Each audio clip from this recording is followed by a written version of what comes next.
It's time for the Rick Smith Show. Now, here is the voice of the working class, Rick Smith.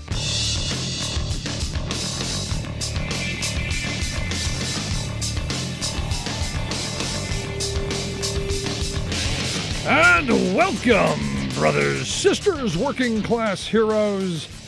This is the Rick Smith Show. Thanks so much for being here. Today on the big program, lots to get to, lots to talk about. Woke up this morning to a bipartisan infrastructure deal on the rocks. In fact, the headlines everywhere you looked, infrastructure talks at risk of collapse. Last-minute partisan disputes threaten infrastructure. Infrastructure bill negotiators try to overcome late-minute hurdles. Bipartisan infrastructure talks on the brink.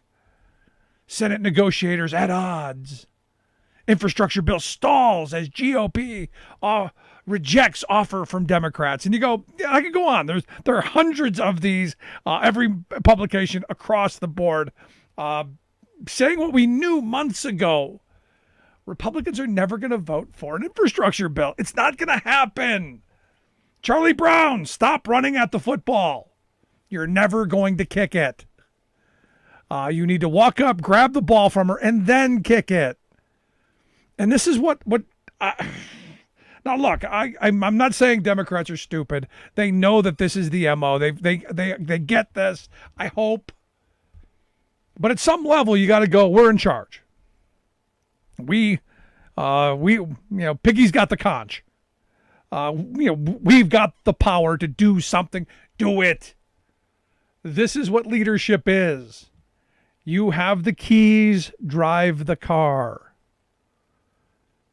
And, what's frustrating to me is we've watched this play out over and over. This is the game that has played out, for decades now. Democrats have an agenda they want to move, and Republicans say, no, we're not going to do it. Nothing for you. And it's the same bad sequel over and over and over. And Democrats hope, they hope that the GOP will work in bipartisanship, like they did back in the old days when Ronald Reagan and Tip O'Neill used to sip whiskey and smoke cigars. The good old days. Back when, George H.W. Bush signed the Americans with Disabilities Act. Today, 31 years ago. The good old days. Problem is, Republicans now are willing to watch Rome burn because they know that disaster capitalism is good for them. Disaster capitalism means government is the problem. Their bumper sticker policy making, government's the problem. The public sector is the problem. We need the private sector. And this plays right into their frame. If they can get nothing done, things crumble around you. Go, see, look, government can't do anything. This is why we need the profit. We need Wall Street. And the thing that's weird to me is while we keep wishing, in one hand, that we can get effective government to meet our needs and get the things that we need to get done, the other is filling up with steaming piles of you-know-what. And to be honest, this makes corporate America very happy. Very happy, because status quo good for the very wealthy who have funded and lobbied for where we are in this moment. Our incredible dependence on the captains and titans of industry. The likes of Amazon, the likes of Walmart, Google. They're thrilled because there's no one holding them accountable. No one. And that's why when I saw this story over the weekend, on Friday, last week we had Alex Press on the program from Jacobin Magazine. And she wrote a great piece on basically the new company store and how Amazon, and I've talked about this at length before. And if you want to check out the interview with Alex Press from last week, you can go to our YouTube page. But I'm reading this article and I'm going, yep, this is, stuff we've been talking about for a while. The idea that you get the Amazons or even the Walmarts to come in and you give them whatever they want. We need the jobs. So there's a big giant ribbon cutting ceremony. Oh, we're bringing X amount of jobs to the neighborhood. Oh, this is great. The newspapers cover it as, oh, this is fabulous. Walmart's coming to town to bring jobs. Yay. They don't really talk about the massive amounts of government subsidy that goes into it, the giving away of utilities and land and all kinds of stuff. We give the baby the bathwater, the bucket, the spigot, the whole thing. We give it all away to get these moments.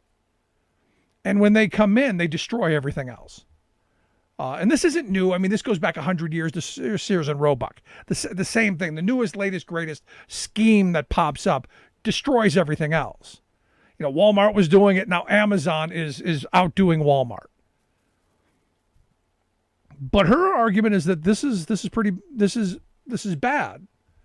But we can deal with it. We can do something about it. And this is where again, I keep coming back to my belief in we the people.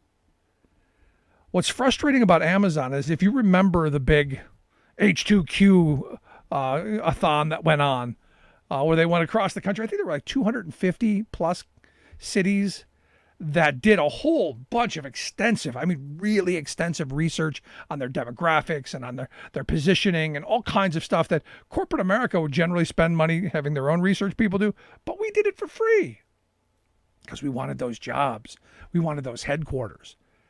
And look, Pittsburgh was never getting it. Dubuque was never getting it.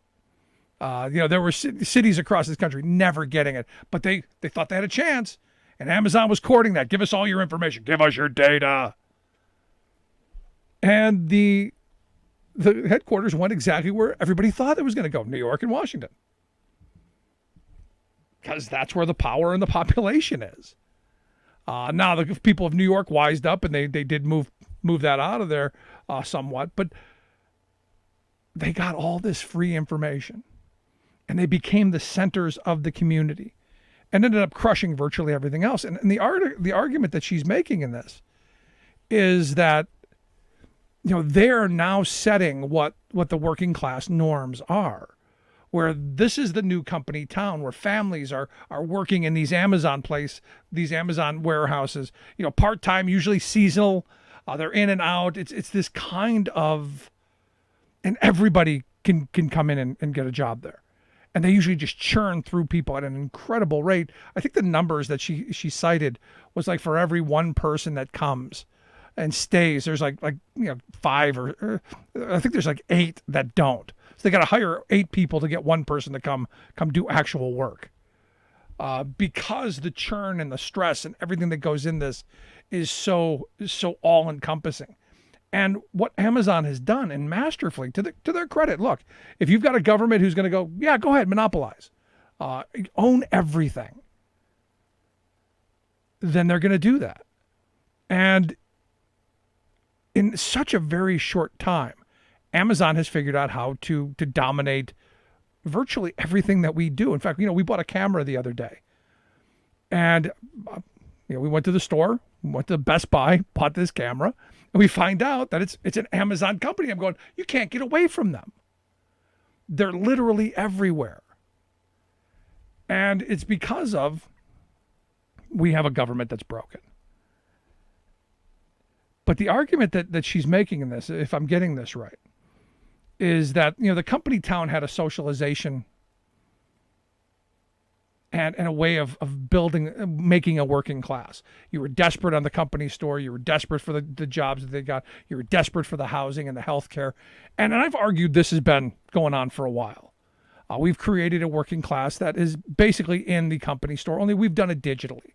You're no longer living in company housing and having to see the company doctor, but you're at the will and behest of the company because they control basically your existence. And one of the reasons that I talk often about ending at-will employment and people joining unions is because at any minute, they can pull that away, making you even more desperate, and you know that. So when you know that, you're not willing to stand up and fight, or you're not willing to even speak out because you're afraid for your existence, right where corporate America wants us. But she also talked about what's going on in communities across the country. And then she went out to California and pointed out one of these high schools that has basically a program in the school that trains the next generation of Amazon workers. kind of like the old factory town high schools, kind of like the old company town schools that were training you specifically to be coal miners. That's what you're going to be. That's it. And using that one opportunity that kids have to make their lives better, to turn them into little brainwashed Amazonites. All complete with, the classroom being adorned with customer obsession, deliver results, the 14 leadership principles of Amazon all over, all in their little golf shirts with the little smiley face on it. Get them young, indoctrinate them young, the beloved Amazon. And the thing that's interesting to me is, and I love the way Alex, turns this and goes, look, they're doing everything they can do to get us to identify with the company store. But as she writes, where a culture of resistance and organization to emerge, it could become something quite different. Warehouses as a site of struggle and consternation and solidarity. She writes, and Amazon as object of scrutiny and enemy. Instead of the savior coming in to save our community and create jobs and give us that $15 an hour wage, that if you look at warehouse jobs across this country, $15 is actually really low. She writes, there are currently people both inside and outside of warehouses working towards the latter outcome, and even the likes of Jeff Bezos can't stop them. She uses a Thompson quote. She wrote, as a noted historian of a different era put it, the working class did not rise like the sun at an appointed time. It was present at its own making. She says it still is, and with each shift, it is remade anew. Whether that will lead to despair, militancy, or something else entirely remains to be seen. So I've been saying for a long time, the working class of this country eventually at some point has to say, enough. We're not taking the long hours. We're not taking the poverty wages. We're not taking the stressful desperation conditions. Not doing it anymore. We're not there yet. Because I look at just what happened out in Kansas, and we've been talking for a while about the Frito-Lay strike out in Topeka, Kansas, and the working conditions that these people toiled under. They were working 7 days a week, 12-hour days. They had to go on strike. Now understand, they had 84-hour work weeks. They had to go on strike for 3 weeks, put their families' existence on the line, put their jobs on the line, so that they could get a contract that says they only have to work 72 hours in a week. I'm missing something when that's the big win. Oh, you only have to work 6 days a week, 12 hours a day. When I know the history of this country and the history of the labor movement was bloody and violent to get people to work an 8-hour day. And this is where we've given corporations way too much power. We've allowed corporate America to suppress wages to the point where you now have to work 70, 80 hours a week just to exist. And for me, it comes back to policy did all this. Policy can undo it. But it comes back to a militant working class of actual voters. People who are willing to show up and cast their ballot and say, we're not taking this anymore. On our weekend show, someone, took me to task over my support of Joe Biden. And look, I think Joe Biden's the best chance we've had in a while to get major comprehensive labor law reform. He's not the end all be all. I think you have to push. I think you have to get out in the streets. I think you have to organize and demand. And I think he's willing to listen. But it also comes back down to how our political system is broken. And we've got Democrats who just, for one reason or another, they're stuck to the past. And the struggle is, without us pushing them, do you think they're going to do the right thing? Without a militant working class who's tired of what we've gotten, 40 plus years of stagnant and declining wages, benefits that are virtually non-existent, and the kind of stress and the kind of instability that causes great harm to families and to individuals.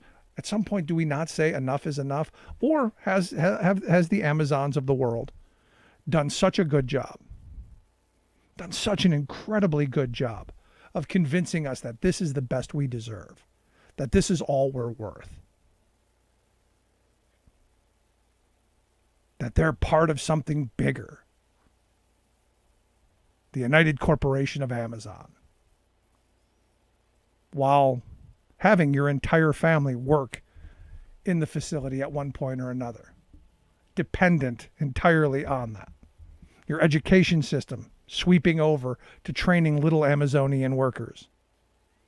Also, the Jeff Bezoses of the world can go play with their toys in space, can build a big bathtub boat for $500 million. Is that where we are?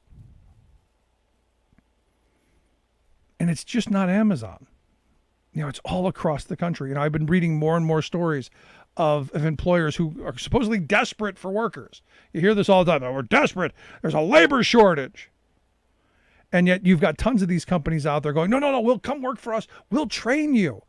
You'll have to pay for it. And you'll pay for it by signing yourself into indentured servitude, but we'll pay for it. You want to learn to be a truck driver? Come sign on, work here for 2 years, and you can become a truck driver. Promise to stay here for 5 years, and you can learn to do whatever. And we see these things popping up all over the place.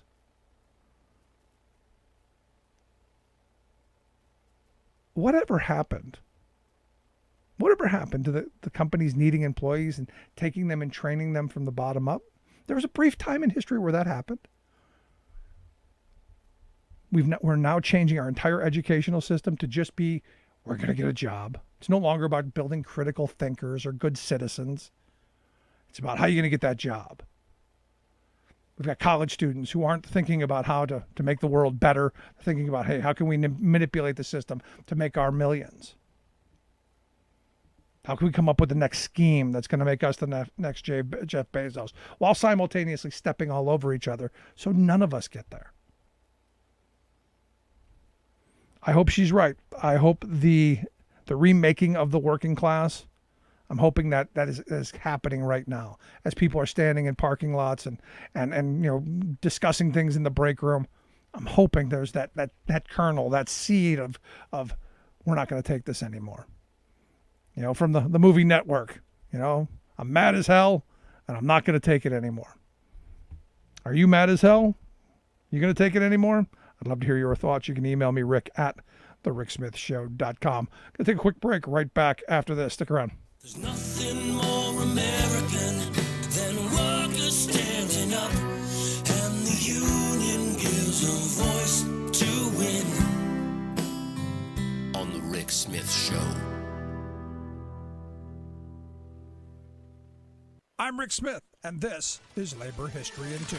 On this day in labor history, the year was 1918. That was the day miners' president Ginger Goodwin was shot dead in British Columbia. His murder sparked Canada's first general strike in Vancouver the following week. Goodwin had arrived in British Columbia 8 years earlier and found work in the Cumberland mines on Vancouver Island. He considered working conditions in the mines absolutely appalling and began advocating for safety and organizing miners. He was soon blacklisted after participating in a 2-year coal miners' strike for recognition on the island. He moved to Trail, British Columbia, where he emerged as a Socialist Party candidate in the 1916 election. He was also elected president of the International Union of Mine, Mill and Smelter Workers District 6, the vice president of British Columbia's Federation of Labor, and the head of the local Trades and Labor Council. He openly expressed his opposition to Canada's entry into the war, stating that workers were now employed in killing each other.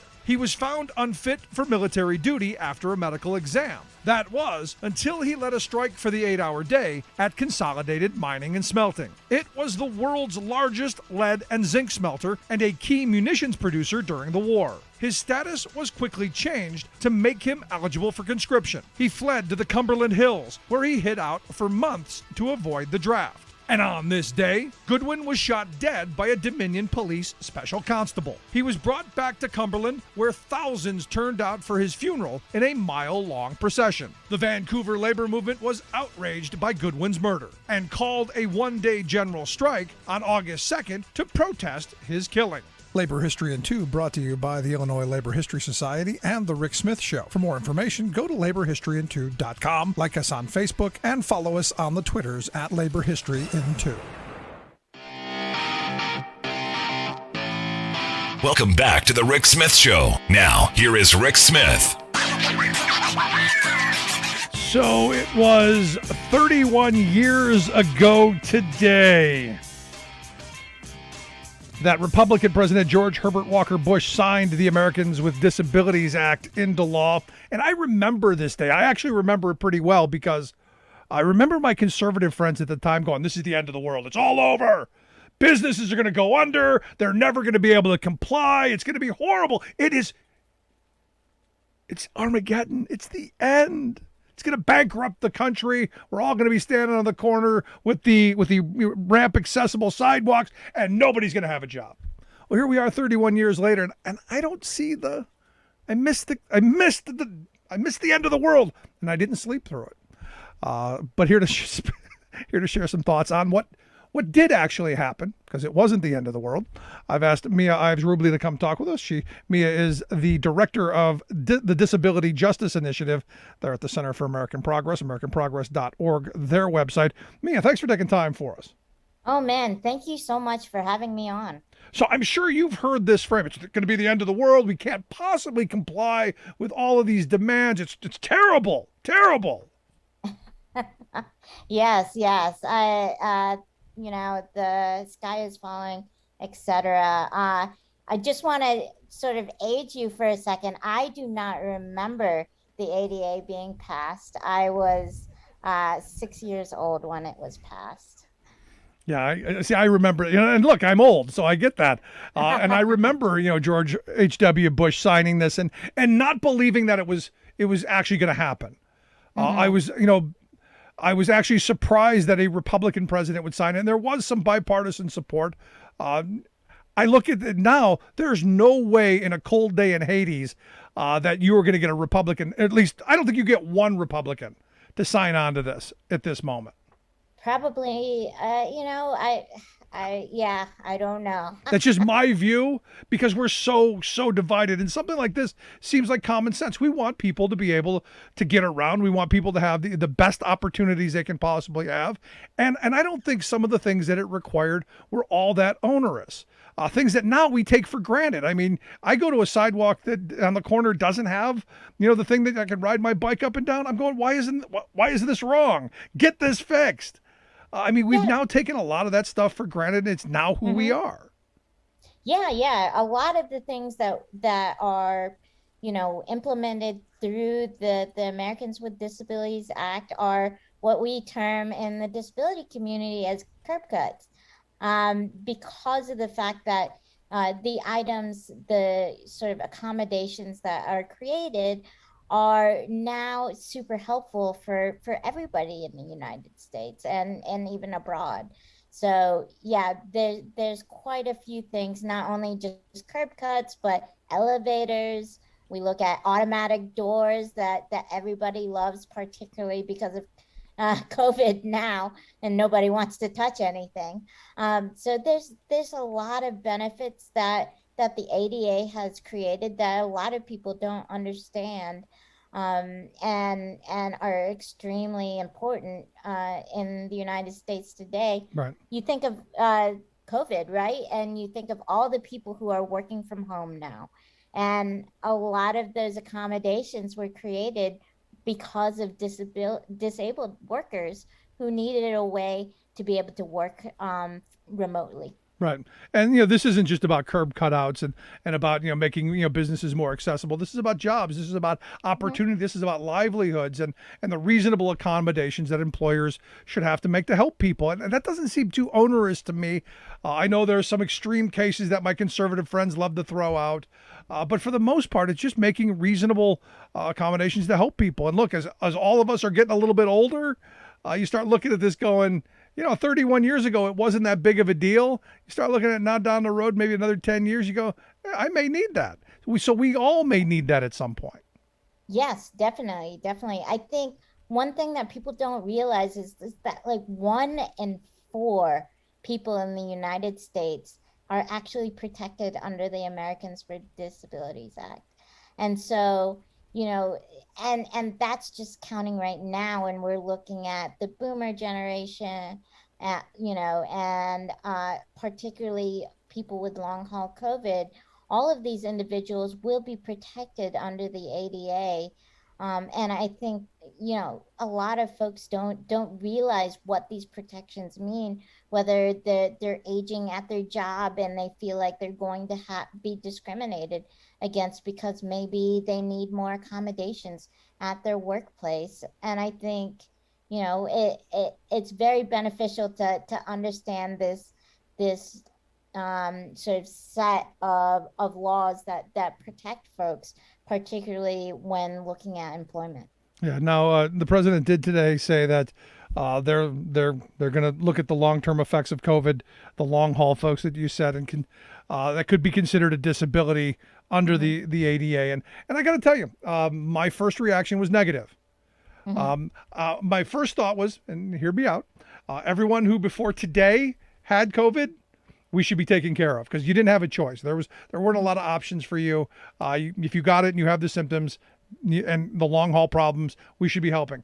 Anyone after a certain date, when the vaccine is available and you chose to go, no, I'm not doing it, and then you got sick, I'm losing sympathy for people who do dumb things. Help me on why I should support the idea of this for everybody, and not just saying, hey, after such and such a date, if you don't get the vaccine, nothing for you. In fact, no health care for you. You did this to yourself. You're responsible. You take it on. Why am I wrong?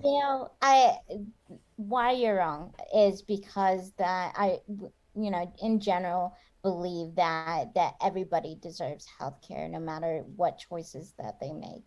And in particular, understanding that not helping individuals is actually going to hurt the general economy and hurt the communities that these people live in. I think that it's an understanding that even if an individual does choose not to get the vaccine, and that may be because of personal reasons, it may be because of issues with healthcare issues, or it could just be you're stupid. Access.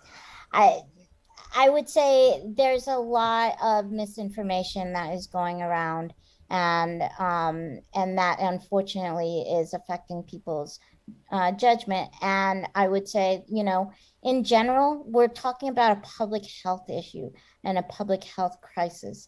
And even if we say that, we will leave out specific population, that's going to affect the broader population. And we really have to look at this as a general public health issue. See, there you go with your logic again.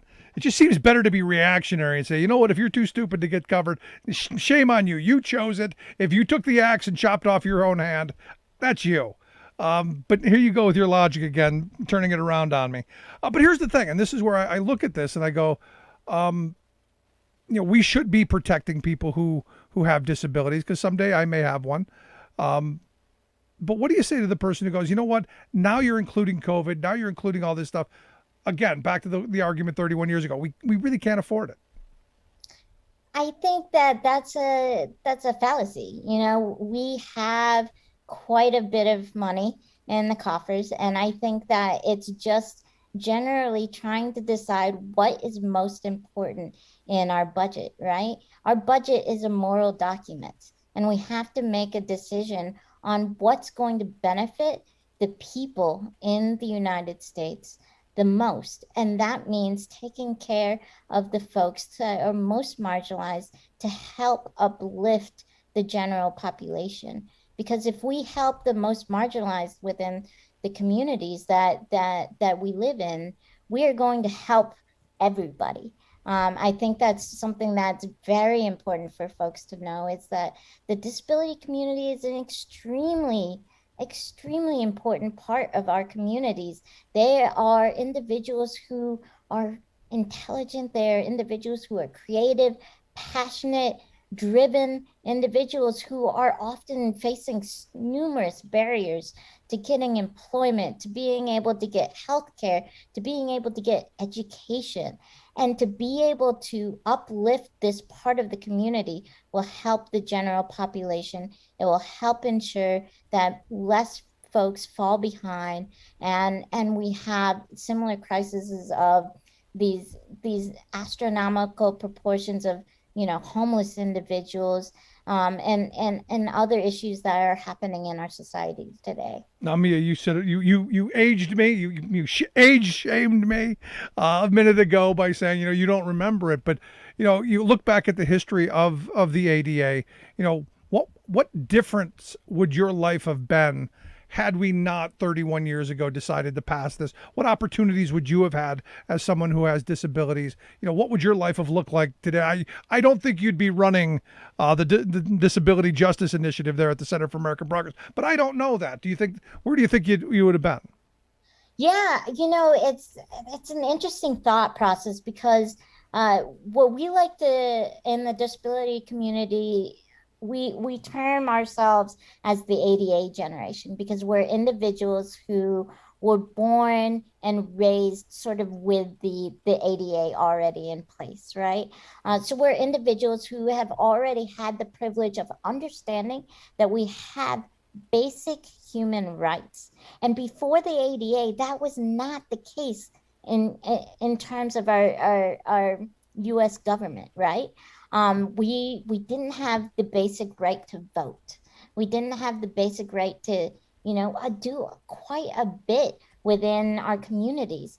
And so for me, as an individual who grew up with that understanding, I think it provided me with a template to understand that I was going to go to college, that I was going to get an education, and that I was going to get a job afterwards. I think, unfortunately, as an individual with a significant disability, I would be facing a headwind to be able to get where I am today. And that could have meant that I would have been institutionalized, which, let me just say, there's still quite a few people that are still institutionalized today.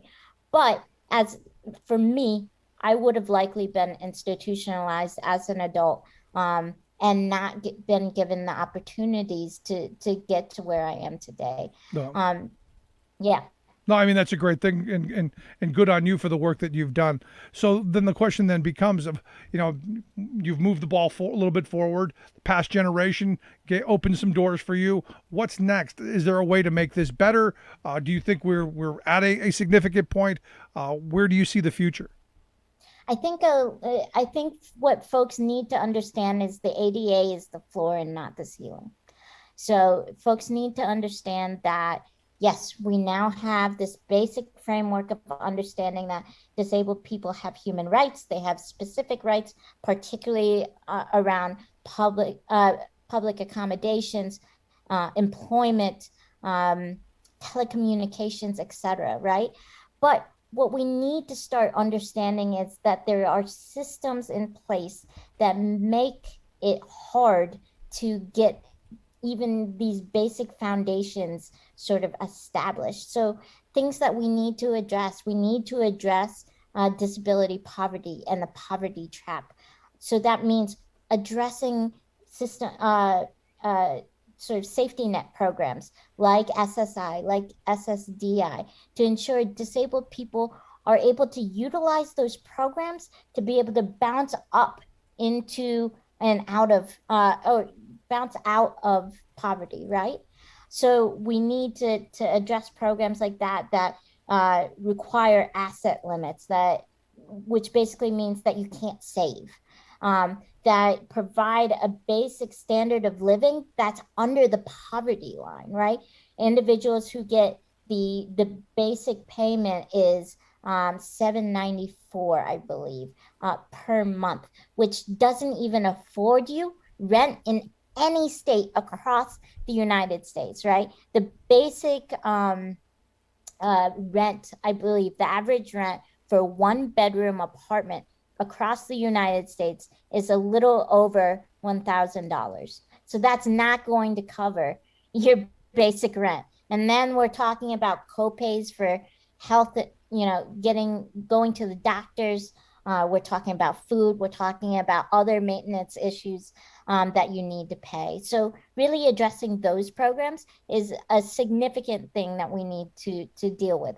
Also, there's a little tiny a program called 14C, which is in the Fair Wages and Hours, which basically states that individuals with disabilities can be paid below minimum wage. Right. And so that means that companies are allowed to pay people literally cents on the dollar. It's literally, sweatshop rates, right?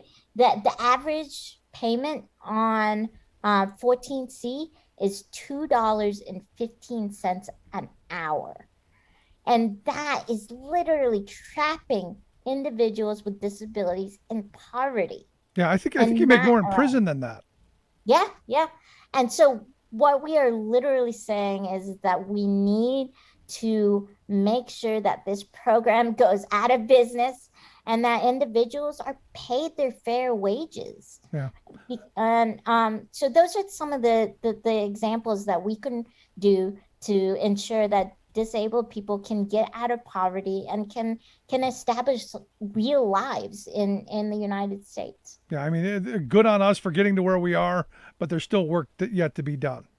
Yes, definitely. And I look at this, and again, I give George H.W. Bush credit. That some things he did that I thought were good, and this is one of those. This is one of those things that I thought was important. And I think making it better down the road is important because look, any one of us, something can happen at any minute that would put us in a negative situation, and which is why I think we need to have these safety nets in place to help catch us. But Maya, I appreciate you taking time for us and sharing some thoughts on this. Always great talking with you. I wish you the best. I hope you come back and talk to us again real soon. Thank you so much for having me on. Good stuff, as always. Mia Ives Rublee, she's the director of the Disability Justice Initiative there at the Center for American Progress, americanprogress.org, their website. I'd love to hear your thoughts. Email me, rick@thericksmithshow.com. Do you think expanding this is something we can do, something we should do? Or again, do we go back to where when I was a kid, it's the end of the world? It's going to bankrupt all of us, and we're going to all be standing on the corner with no jobs, but at least we'll have ramps. Email me, rick@thericksmithshow.com. Quick break, right back after this. Stick around. You're listening to The Rick Smith Show. Remembering that united we bargain, divided we beg. Rick Smith.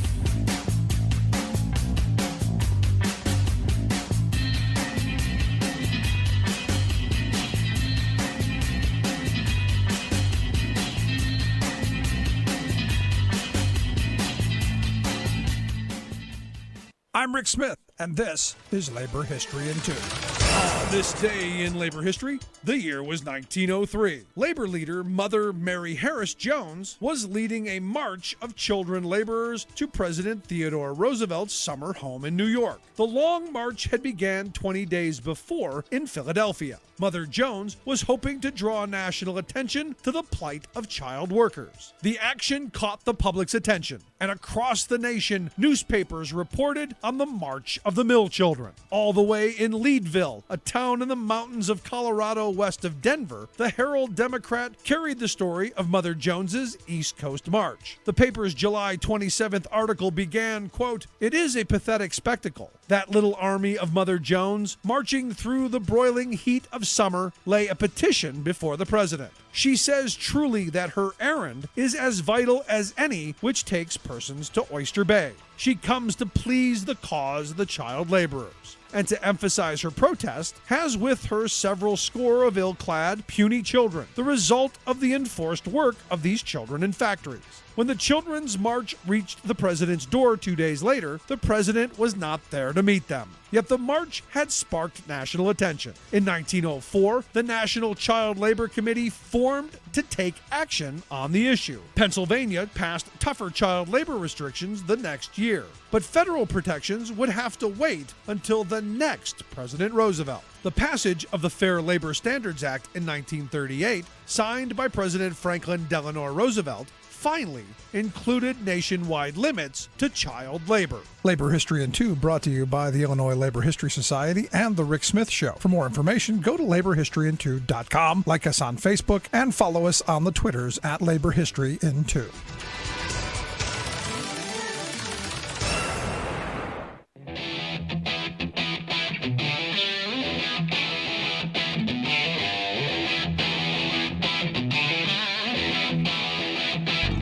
Welcome back to the Rick Smith Show. Now, here is Rick Smith.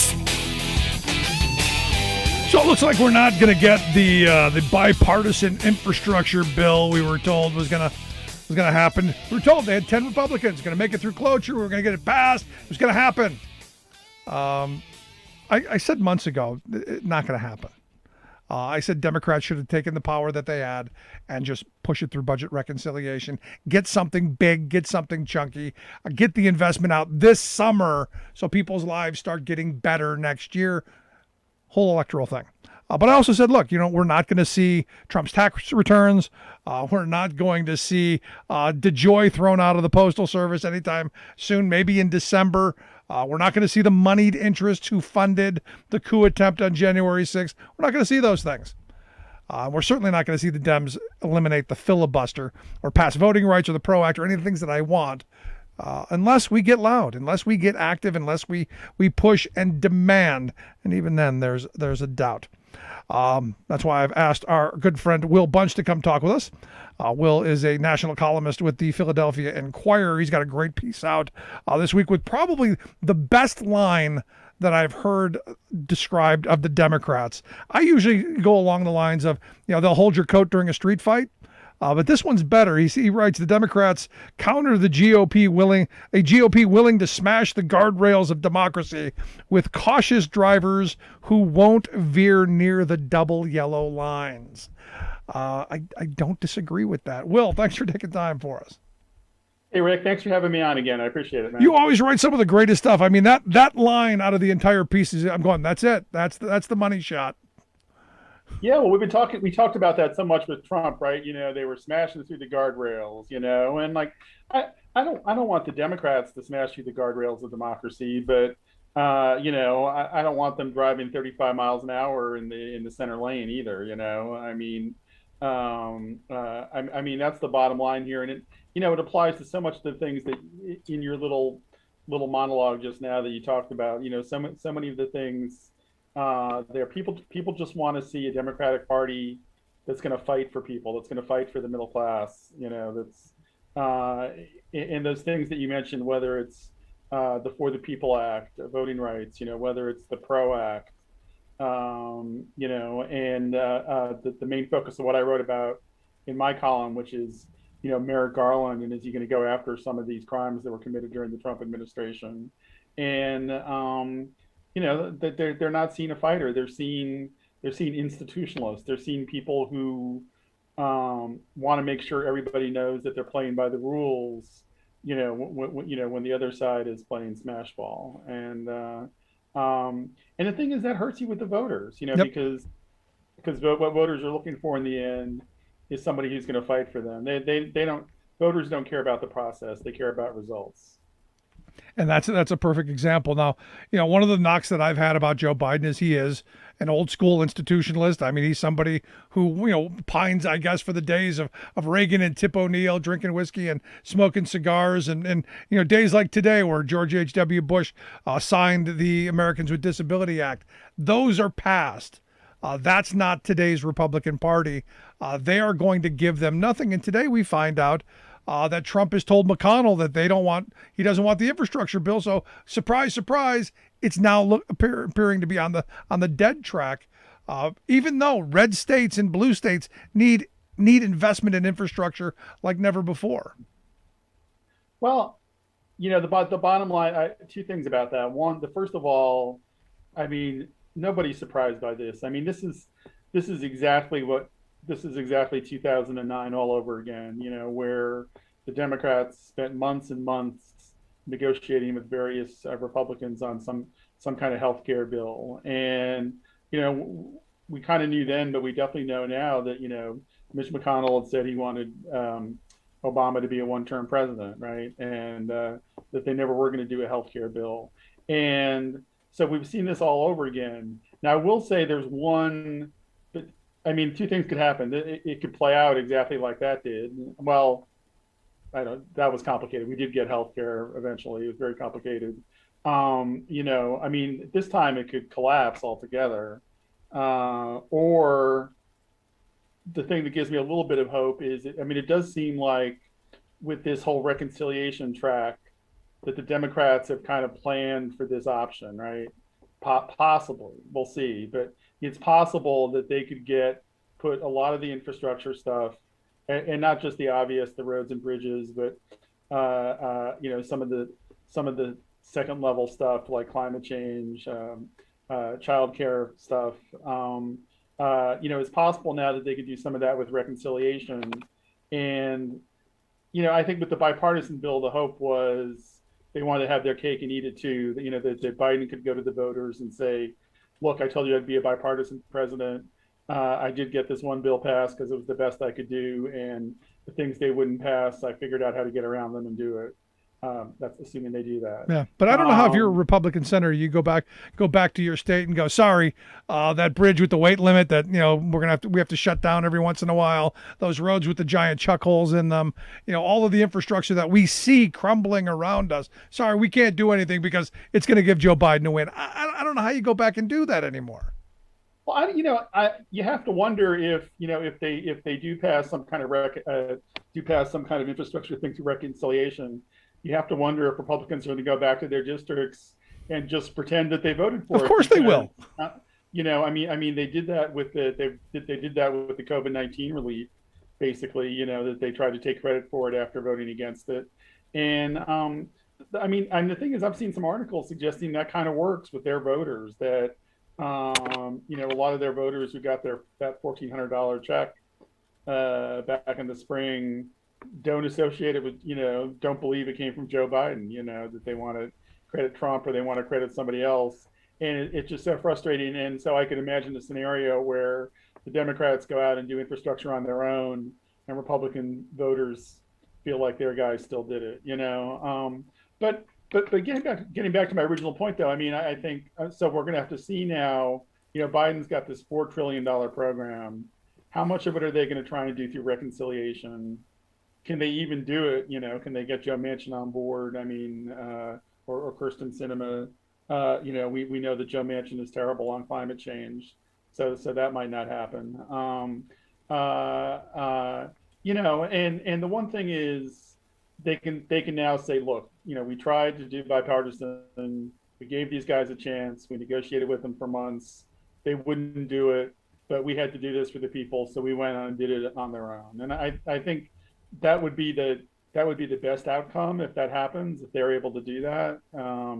I've got my fingers crossed, but I don't know. I feel like the whole Biden agenda, I feel like everything could go either way at this point. I really do. No, because Democrats are Democrats. What was it Will Rogers said? I'm not a member of an organized party. I'm a Democrat. There you go. I just quoted that to somebody the other day. It's a timeless quote, isn't it? It is a classic. It never fails to serve its purpose. But the thing that gets me is, I had a lot of people, when Biden became president, say, we're going to finally go and we're going to clean up Washington. We're going to hold, the past administration accountable. And even even before Merrick Garland was named, knew that wasn't going to happen. We're not going to go back and drag, everything out about the Trump administration. We're just not. And then as soon as they named Merrick Garland, who is a very centrist jurist, he was not a radical lefty kind of judge. He was who Obama thought the Republicans, a Mitch McConnell-led Senate, would allow to get through in his last year, and that didn't happen. So I knew he wasn't going to be a radical. He wasn't going to be an activist. He wasn't going to go back and he's proven that. He is very much not a radical. Yeah, he believes in he believes in the rule of law, but it's kind of weird because it's kind of a weird definition of the rule of law, because in trying to play by the rules, he somehow manages to get these outcomes where he's overlooking the crimes of the most corrupt administration that America's ever had. You Yep. know, to me, where the rubber really meets the road on this is Trump, or not, even beyond Trump, are his associates like Roger Stone, for example, or Michael Flynn. These people who seem to have been up to their eyeballs in the planning, right up to the execution of January 6th, probably, you know, in some level of conversation with Trump himself, right? You know, are these people who did the planning, are the people who provided the money for January 6th? You know, is Merrick Garland's Justice Department going to charge them, or are we just going to stop at the 800 people who, you know, fought with cops and trespassed? No, my fear is, and my fear from the beginning, Will, is right there with you, that we're going to go after the dupes who went and did the dumb things, defecated on the floor and urinated on the desk, because that's horrible and bad. And I've said from the beginning, I want to know who paid for it. I want the moneyed interest. I'm not even concerned about Roger Stone. I want to know who's funding Roger Stone. I want to know who's putting money in their pocket to organize all this stuff. Let's go after those billionaires who have created this attack machine of militia groups and right-wing fanatics that have caused this. That's where I want to go. Sure, and that network is out there. You know, there's the Mike Lindells, the woman whose name I'm forgetting, but the Publix, the supermarket woman from Florida who directly funded some of this stuff. I mean, these people were funding a blatantly criminal activity. You know, interfering with a really important function of the U.S. government. Can you imagine? Can you imagine if this was a poor person? Can you imagine what our legal system would do to somebody who couldn't fight them in court at every turn? They would go in, and the asset forfeiture laws would be, you know, taking everything you'll ever have. Why don't we use asset forfeiture laws against people like Lindell and the other one? You know, I mean, we just have a tradition in this country. Certainly, I really for most of this country's history, but it seems like, especially in modern times, of elite people don't go after other elite people, no matter what party they're in. You know, it's like the fact that you guys eat lunch at the you know, near each other at the Capitol Grill, or the fact that you guys went to the same Ivy League universities seems to matter more than right or wrong, because you know, our government is clearly capable of going after people it thinks committed crimes when you're talking about low-level people who didn't go to Ivy League schools and don't eat at the right restaurants, you know. And you know, I mean, this willingness to protect people in power, and, you know, I mean, really, I think you would agree, Rick. I mean, it goes all the way back to not charging Richard Nixon and pardoning Nixon, you know. And you know, we did establish kind of a precedent in this country that you know, when a president does it, it's not illegal, which is wrong. It's not the way it should be. But, you know, we've established that precedent. And, you know, look at how many crimes were committed by Donald Trump, and look at how, you know, how slow and how hard it's been to get anything. Even the New York investigation, you know, they've been looking into this for years, and they've finally gotten to his CFO, and, you know, they've charged his company, which is great. But, you know, I mean, Donald Trump's names are all over his name is all over those transactions. No, he's going to walk on it. Charged yet, you know. No, but I've been saying this, and I think you might agree as well. I mean, we've been doing this with Republican presidents my entire lifetime. Nobody went after Reagan with Iran-Contra or any of the other slew of lies and crimes that happened then. We didn't go after H.W. Bush for his involvement in a lot of that stuff. We didn't go after George W. Bush with all the lies around aluminum tubes and what got us into a war that we're still mired in. We let sleeping dogs lie because we're past that now. Only to find out it keeps getting worse and worse and worse. And every time we turn a blind eye, it only gets worse the next time. So my question is, in 2024, if we end up with someone crazy like DeSantis in the White House, how bad do those crimes get? And then do we ever have a chance to go back and hold them accountable?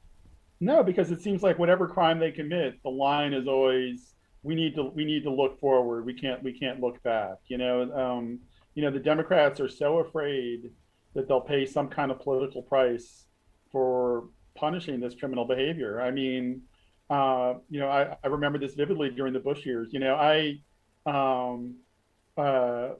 only once during the 2008 campaign did I get a chance to directly ask Barack Obama a question, and the only thing I wanted to know was he going to was his administration going to punish people in the Bush administration who, condoned torture, sent people to Gitmo, who committed all sorts of human rights violations and war crimes, frankly. And, when I asked him before he was elected president, he gave me a kind of a mealy mouth on one hand, on the other hand answer. And then when he was pressed on it again, when he was president-elect, he said, no, we're going to look forward. We're not going to look back, and that just set the stage for Donald Trump, I mean, you're right. It's basically gotten worse, since Nixon. It's gotten pretty much worse every time, and there's never been any consequences. And the ball game is not over for Trump, but it's looking more and more like there may not be consequences for Trump. I mean, obviously, and this was because of the Republicans in the Senate, unfortunately. But I mean, he should, think how much better life would be if he had been disqualified from running in 2024. Yeah, well, think how much better it would have been had Robert Mueller done his job, and we actually impeached him and had him removed for actual crimes. Yeah, exactly. And which brings us full circle, because this is one of Merrick Garland's things that he's doing wrong, is he won't even release the Barr memos that explain why that happened.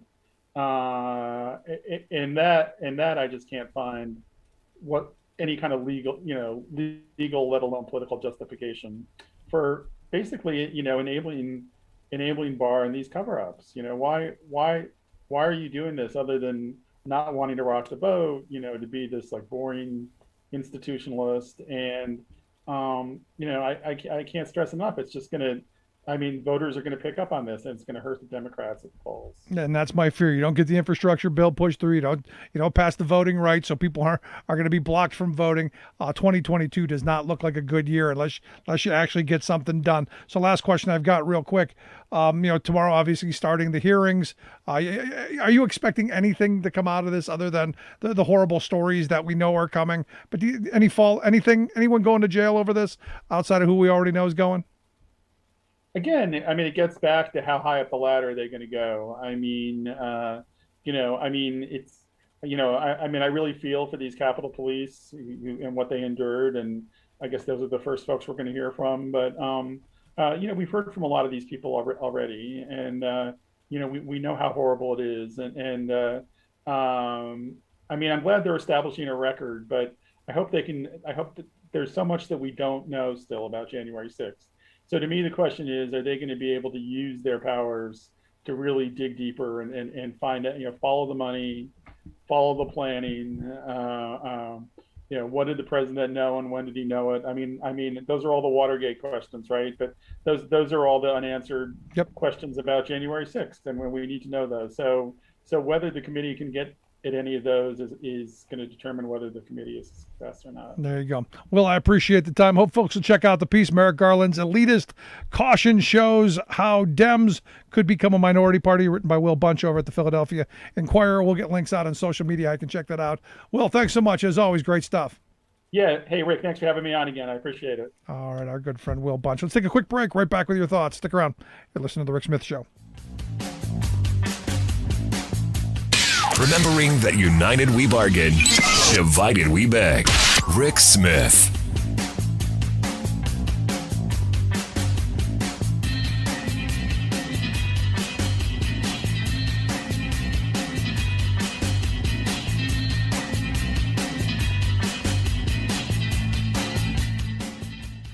I'm Rick Smith, and this is Labor History in 2.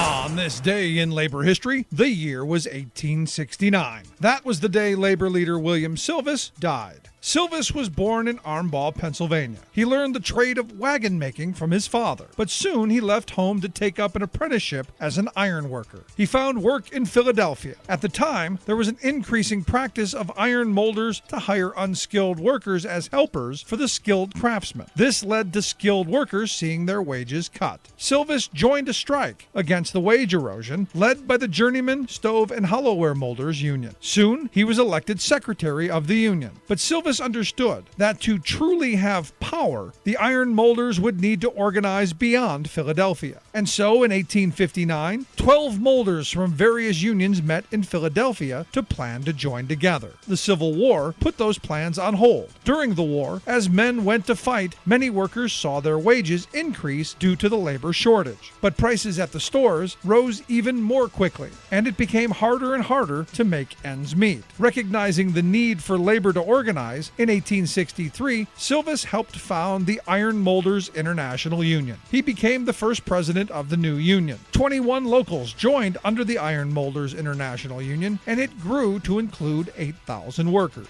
But Silvis had a bigger vision for the labor movement. He thought all skilled trades should band together to improve wages and working conditions. So in 1866, he founded the National Labor Union. The National Labor Union quickly grew to 30,000 workers. But Silvis died in 1869, cutting short his efforts to grow a national union. The union continued until 1873, when it dissolved. Labor History in 2 brought to you by the Illinois Labor History Society and The Rick Smith Show. For more information, go to laborhistoryin2.com. Mega investor Warren Buffett once held a big portfolio of daily and weekly newspapers, and he specialized in squeezing out competitors, so each held a local monopoly. Then he'd chop staff and news content, letting him glean annual profit margins above 30%. But alas for poor Warren, along came the internet, allowing people to root around for free to find local information missing from his hollowed-out papers. They began losing readers, advertising, and profits, so in 2020, Buffett sold out his entire portfolio. But rather than concede that maybe his slash-and-burn profit maximization approach had produced inferior products, the Oracle of Omaha, as Wall Street had labeled him, blasted the whole idea of local newspapers as dinosaurs. They're toast, he proclaimed. But wait, your oracleness. When done right, local publications both chronicle and help shape a community story. And that's a social benefit that's as valuable and as marketable as ever. It's not that people have given up on local news, but that corporate-owned papers did. They're not local, not newsy, and not of, by and far, the workaday people in our communities. For example, nearly every corporate daily publishes a business section, which mostly amounts to yesterday's stock prices, corporate press releases, and syndicated filler. Does even 1% of the population read that stuff? Meanwhile, how about economic news of interest to the great majority of locals who are workaday families? Where's the regular section that digs into the wages, workplace conditions, and other real-life issues that confront this majority on a daily basis? This is Jim Hightower saying the relevant indicator of the well-being of nearly every American family is not the Dow Jones average, but the Doug Jones average. How are Doug and Donna doing? That's news that would sell papers. The Hightower Radio Lowdown is brought to you by the Lowdown Happy Hour, live streamed from the Chat and Chew Cafe. Details at hightowerlowdown.org. Welcome back to The Rick Smith Show. Now, here is Rick Smith. So tomorrow, the Select Committee begins its hearings, and I'm looking forward to them. Up first are going to be 4 police officers. They're going to testify, 2 from the D.C. Metropolitan Police, Daniel Hodges and Michael Finoni.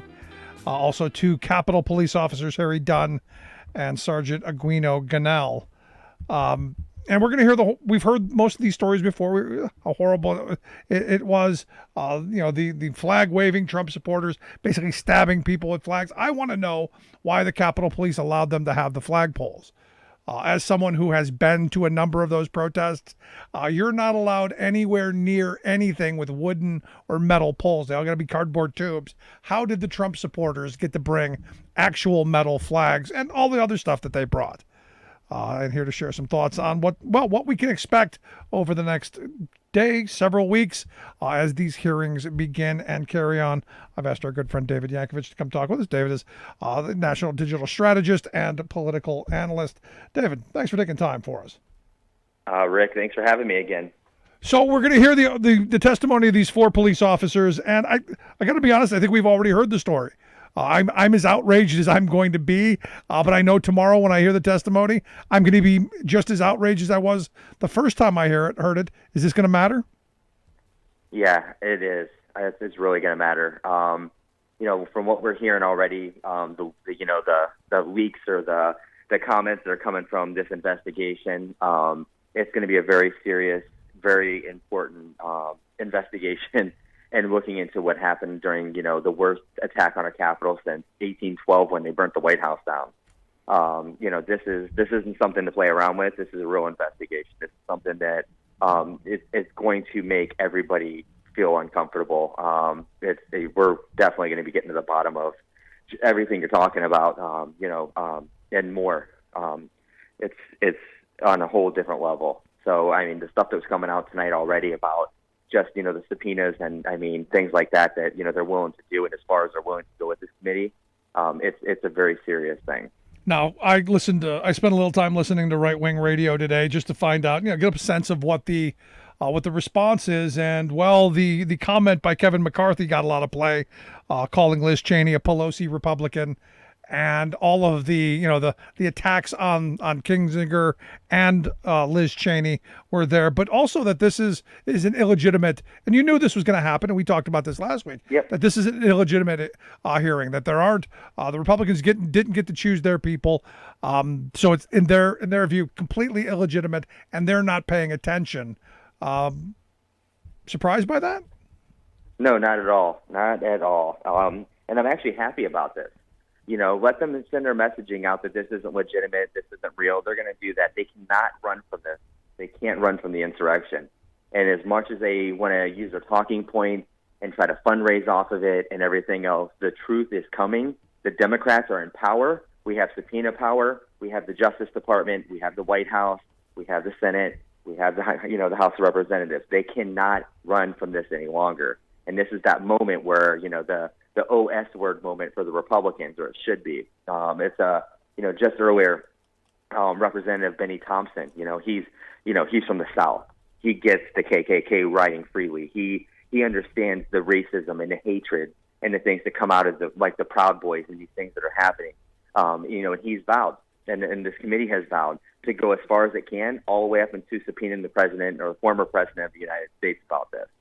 They are not playing around with this, and the Republicans can use all the talking points that they want to, and they can talk about harassment, they will, and, all the things that they always do, and they're going to fundraise off of it and everything else. But at the end of the day, this is a serious one.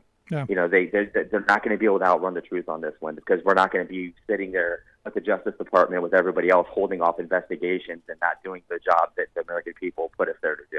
Yeah, and I love the rhetoric, and I do. I love the fact that Benny Thompson's saying we're going to depose members of Congress, we're going to go after, the Trump officials and all that. But here's the thing: I know that our system is set up in a way that none of those people are ever going to testify. Well, we will see. The one thing is some of those people were almost on this committee.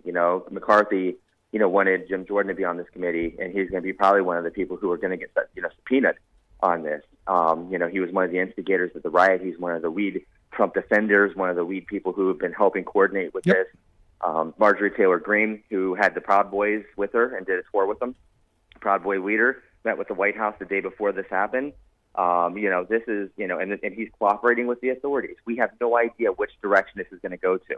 The thing is when you have investigations like this, and we've seen this throughout history, whether it's, the Bill Clinton or the, special counsel investigations or any of this kind of stuff, who knows what this is going to uncover, and they have unlimited power and resources to go wherever the facts are going to lead them. And that's what's very dangerous to the Republicans right now, and they know it. Yeah, see, the reason I wanted Jim Jordan on that committee and Marjorie Taylor Greene and Lauren Boebert and all of the rest of the insurrectionists is I wanted to have representatives be able to turn to them in the hearing and go, hold on, wait a second, you brought this up, and ask them direct questions because you get them in the room. My problem is I know the subpoena power that they have is significant, but with our judicial system, they can tie that up for years. And we don't get them in the seat. There's no way to compel them right now to go testify without going through a whole long legal framework. I wanted them on that thing, so they had to answer those questions right in front of the camera. Well, the problem is they wouldn't. We get them on the panel. First off, Didn't you see that? Somebody, I mean, if you have somebody who's on a jury, you don't put the criminal on the jury. If they have a direct tie to a murder, or actually, this is exactly that.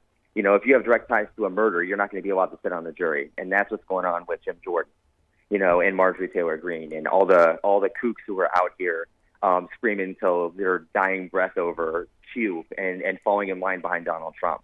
I do, and you and I have disagreed on this issue, and I totally respect your position on it. I just am telling you, this is serious. This isn't one of those times where the Democratic Party is going to say, we're going to hold your coat. This is them in the alley right now, and this is real. I hope you're right. I do. And every time we have these conversations, I hope you're right. And every time I have the conversations with people who say things that I don't agree with, I go, you know what? Hope I'm wrong. I'm hope this is that moment that we go after and we hold people accountable. My fear is this is just going to turn into another one of those moments where we're going to get the low-hanging fruit. The 800 idiots that went in and leaked all over desks and defecated on the floor and broke windows. We're going to go after them, but we're not going to go after the members of Congress who did this. We're not going to go after the moneyed interest who funded all of it. For me, that's where I really want to see this go.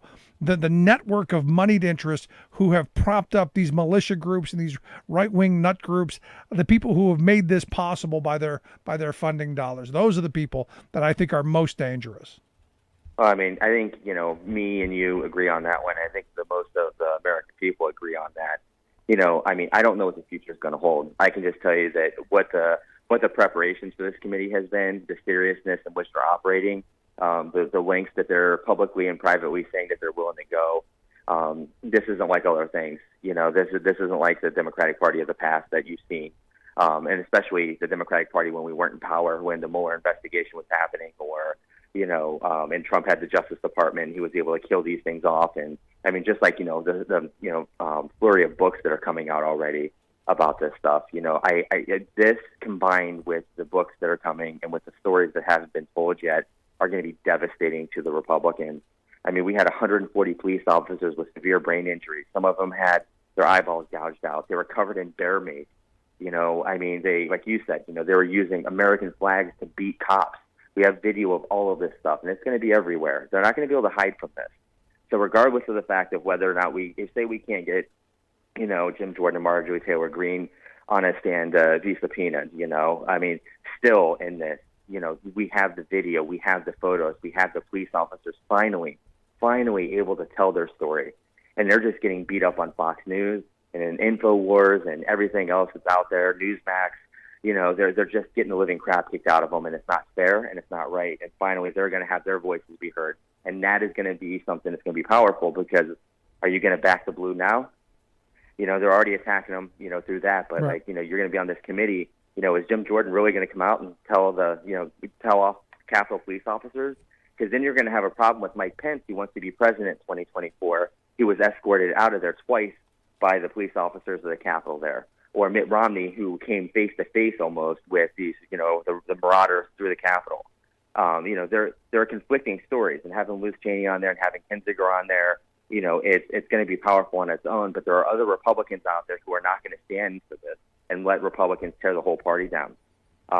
It's one of these times you can't run away from it. It's just too bad. Like, it's too much. It's like the night when this happened and everybody kind of came together for a second and asserted that Joe Biden was president. Lindsey Graham gave his big old movie speech about how it was a good ride with Trump and everything else. Like, they're not going to be able to run away.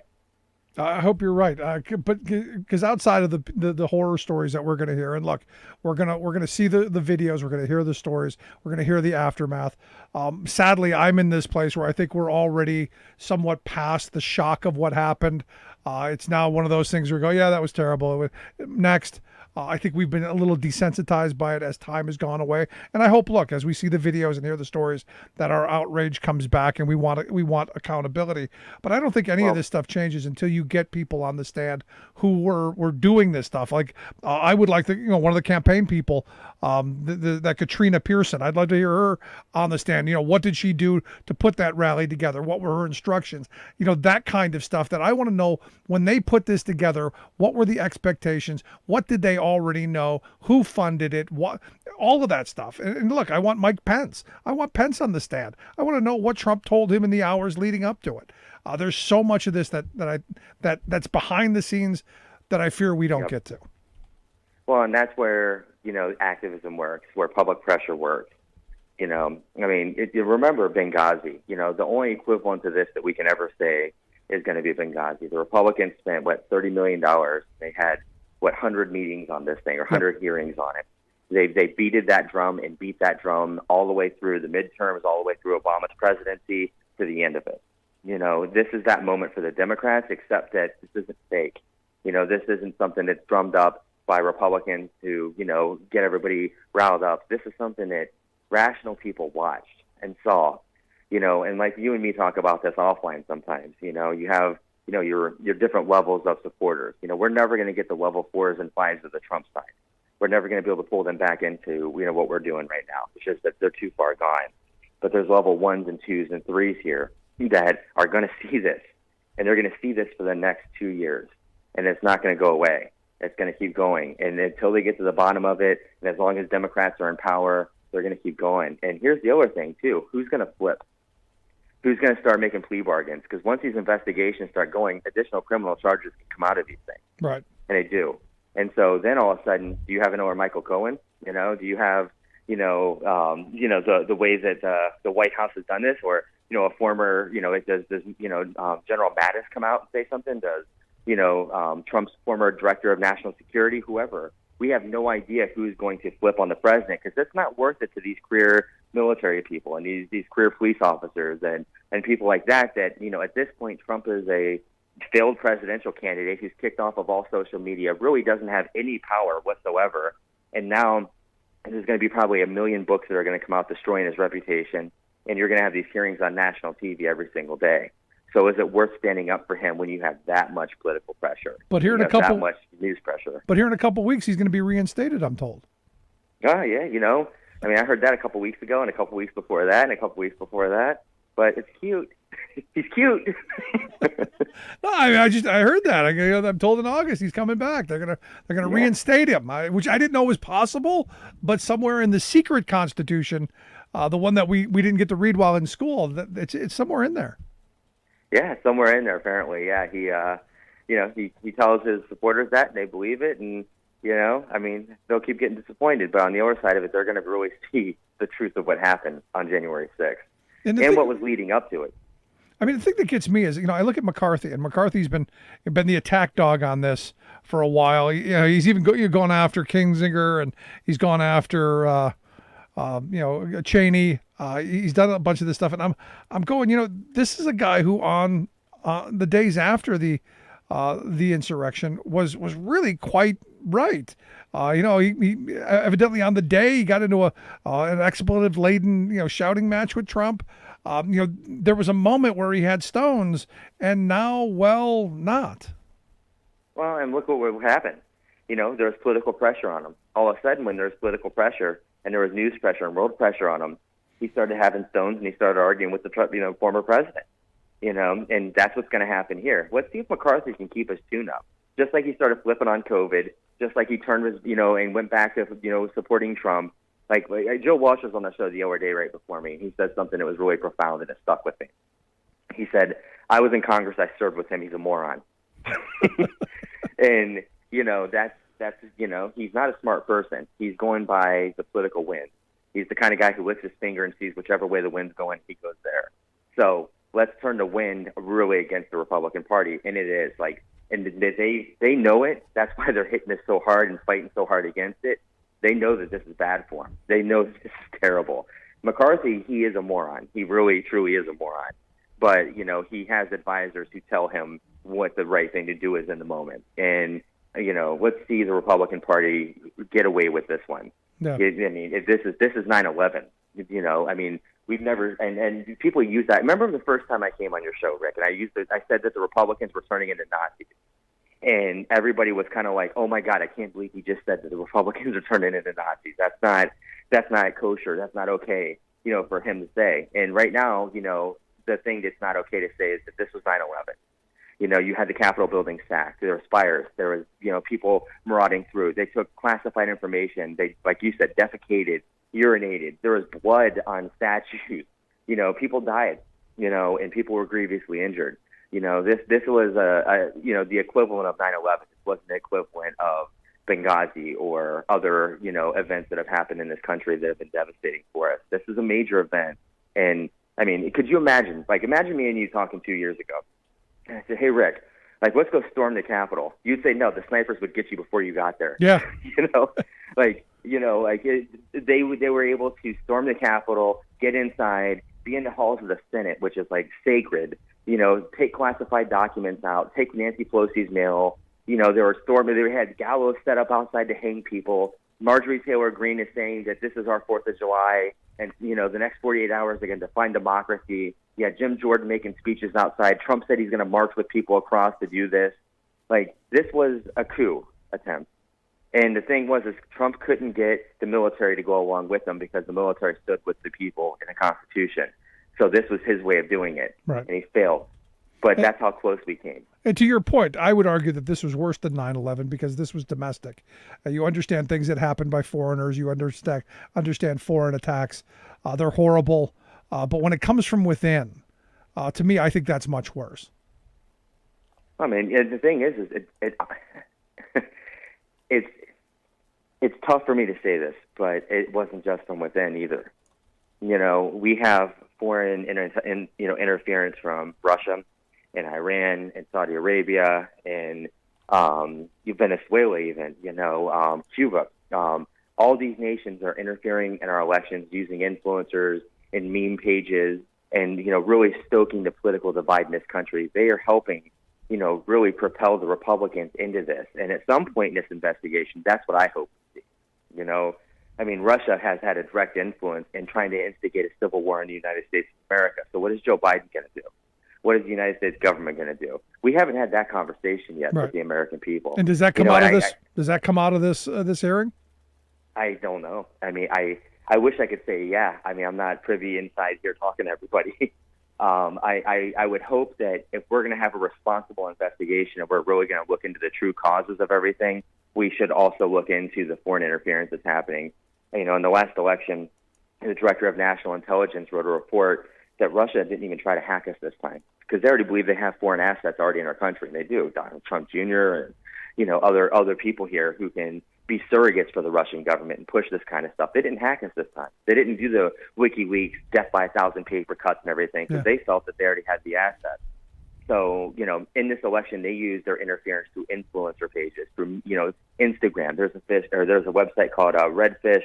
I think it's Redfish Rising, or I can't even remember now. And, it's got 412,000 people who follow it, including at one point AOC. We're looking into this stuff and we're seeing that Russia is interfering in these elections and they're using influencers and they're pushing on one side of it, the socialism is good. On the other side of it, the Black Lives Matter is looting and violent. And on the other side of it, that, the United States government is against everybody and they're putting microchips in vaccines.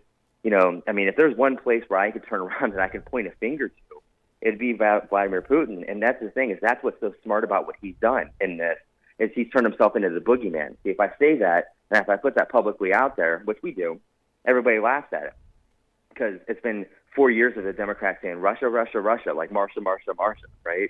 And it doesn't really have any hold to it. I'm hoping that at some point, whether it's these investigations or other things, that we finally start talking about what's really happening in our country, because it's not just the fact that a bunch of, hillbilly racists, took over the Capitol. They were aided, abetted, and instigated by foreign nations and really instigated by it as well. I hate saying this because the Trump supporters and the people who came and stormed the Capitol are guilty of sin. They should be prosecuted to the fullest extent of the law. However, a big piece of this is that they were instigated by Russia and they have no idea about it. And I'm not giving them any excuses. And, you make your own decisions. You can do your own research and things like that. But, this is a very serious thing. This is not something to take lightly. Yeah, as Trey Crowder, friend of the show, said the time he was on last, research isn't watching YouTube with your mouth open. No, or, going to whatever, weirdo websites or clicking on Facebook links, and that's another piece of this. You have Mark Zuckerberg, and you have Twitter as well. Now, why are they allowing, with their platforms, these types of things to be said and done? Now, are they guilty too? Because if you're a media platform, if you're a social media platform, but all of a sudden you're allowing all these countries and other nations to post fake news and, to instigate riots and instigate people to go and commit treason against the United States, are you in a position now where you're not a social media company? Are you somebody like Huffington Post or CNN or MSNBC where you can be sued? There's a lot of questions that once these things start coming through, we're going to have to start asking. And it's going to be a real serious thing. So there are a lot of roads. There are an awful lot of roads this could take. It's not just about telling the story of what happened that day, but this could be decades of investigation. Yes. And that's, that's what we're looking at, I think. It's, it's a rabbit hole. If you ever read Q, it's a rabbit hole. I stay out of it. That's one rabbit hole I don't want to fall down into. But the hope is that the hope is that the Democrats are able to pull that out and put it into a messaging that's going to be digestible, that people are going to understand, and do it in a way that is going to bring people around. I'm hopeful. I'm very hopeful. Yeah. I think that this is going to be a very illuminating and very terrifying investigation into what happened. I'm hopeful that we can get people here, to be on the stand. I'm hopeful that we can get people to flip. Whether or not we're able to get members of Congress and that, I don't know. And none of us do. There's no crystal ball. But I can tell you that they're more serious and they're in a better position than I've ever seen them in before.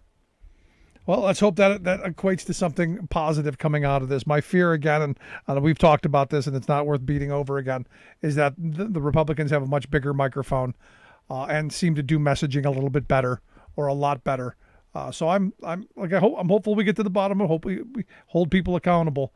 The fear is that the lie machine that they've got is better. Well, the lie machine is definitely better. You can't deny that. At the end of the day, it's going to really come down to video and what you're seeing and rational. And here's really, truly, Rick, at the end of the day, it's going to come down to the economy. And it's, what's going on in my pocket? Am I making money? Am I doing well? Right now the economy is the highest it's ever been, and it's doing that. Now when we start showing these kinds of things, and putting these videos up, people are going to be disgusted and they're going to be dismayed, and it's really going to cause problems for the Republicans. But at the end of this, truly, if we want to win election, we need to talk about how this impacts people. Yep. Having these types of moments happen and what the Republicans are doing, how does that impact your bottom line in your business, at your house, with your kids, your college, all of these things. And I know it sounds like I'm just talking political on this, but a lot of people out there can't understand what happened in the insurrection. That's our job, to put those videos in front of them. But we have an election in 2022, and every year, basically. And, the biggest things, that we can really be speaking to right now is how this impacts them. Every single thing that's going to come out in this hearing, how does this impact a $55,000 wage earner, living in, the Midwest? How is this going to impact somebody in the South? If we're not speaking to those issues and tying everything to economics and tying everything to, what's really going on at people's kitchen tables and also what we are as a people, the right side of history, then we're not going to be able to get it done. Like you said, it's about us having the message and telling the truth and being in the right place at the right time with the right people. I think that we have this right now. This committee has really impressed me.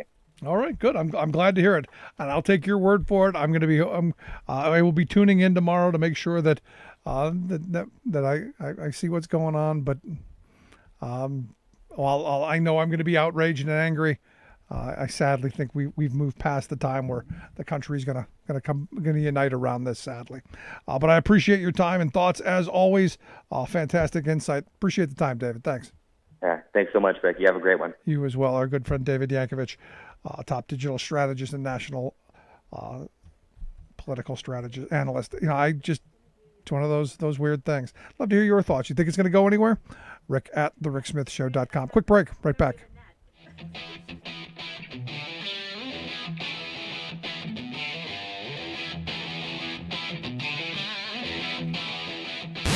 Saving work in America, one show at a time. The Rick Smith Show.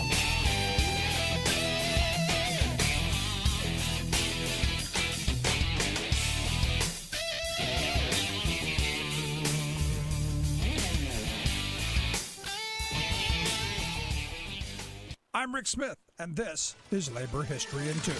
On this day in labor history, the year was 1918. That was the day miners' president Ginger Goodwin was shot dead in British Columbia. His murder sparked Canada's first general strike in Vancouver the following week. Goodwin had arrived in British Columbia 8 years earlier and found work in the Cumberland mines on Vancouver Island. He considered working conditions in the mines absolutely appalling and began advocating for safety and organizing miners. He was soon blacklisted after participating in a 2-year coal miners' strike for recognition on the island. He moved to Trail, British Columbia, where he emerged as a Socialist Party candidate in the 1916 election. He was also elected president of the International Union of Mine, Mill and Smelter Workers District 6, the vice president of British Columbia's Federation of Labor, and the head of the local Trades and Labor Council. He openly expressed his opposition to Canada's entry into the war, stating that workers were now employed in killing each other.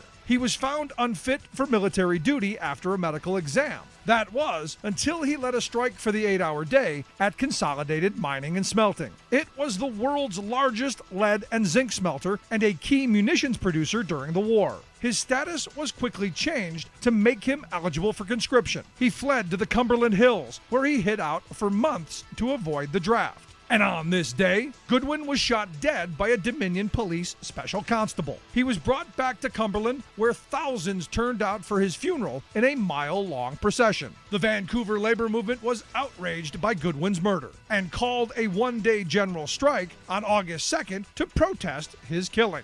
Labor History in 2 brought to you by the Illinois Labor History Society and The Rick Smith Show. For more information, go to laborhistoryin2.com, like us on Facebook, and follow us on the Twitters at Labor History in 2. Welcome back to The Rick Smith Show. Now, here is Rick Smith. So, Illinois Senator Dick Durbin had a little nugget of insight came out today. According to Dick Durbin, Mitch McConnell was pressured by Donald Trump to not negotiate with Democrats on the infrastructure plan that looks like it's in peril. All of the headlines are, well, not good. Looks like it's going to collapse. But he also talked about a May of 2019 meeting at the White House where the former guy said, as long as you're investigating me, no infrastructure. That's not going to happen. He said he walked into the room. He said to all of us assembled there, as long as you're investigating me for any reason, there'll be no infrastructure bill. And we didn't get an infrastructure bill. We got nothing. A lot of cute photo ops, a lot of infrastructure weeks, nothing actually built. So not surprising that even still, the former guy is boogering things up. Anyway, here to share some thoughts on the top stories of the day, maybe a little bit about tomorrow's big hearing coming up. I've asked our good friend Bob Ney to come back and talk with us. Bob's former Ohio congressman, political analyst. Bob, thanks for taking time for us. Well, thank you, Rick. So I'm looking at the infrastructure thing. Doesn't look like it looks like it's got some problems. Are we still optimistic of a bipartisan infrastructure bill, or has that ship sailed? Well, I watched the Sunday shows to see what they didn't say, if that makes sense. And I watched the comments, especially of Rob Portman, our senator from Ohio, who is not going to be, running again. And they didn't have, like the final draft that was going to be circulated. They had ideas that were circulated on Sunday night. I think it's got a rough road to hoe.